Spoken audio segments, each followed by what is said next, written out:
world knows how we migrated.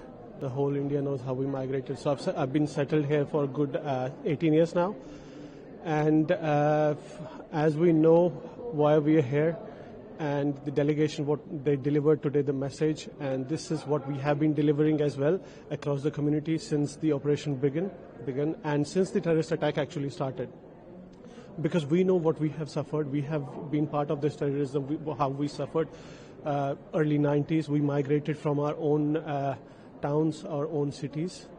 And what happened after the Operation Sindoor, how Pakistan stormed the cities in India with the drones. My parents over there in Jammu suffered.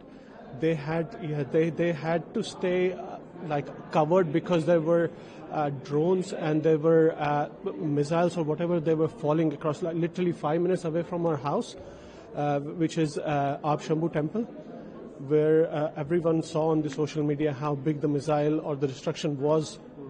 And elderly parents, they suffered because of that. So we were frightened, like how long it's going to happen. But thanks to our defense, I would like to say big thanks to our defense and how we retaliated these drones and these missiles from the border that were coming, Pakistan that were coming,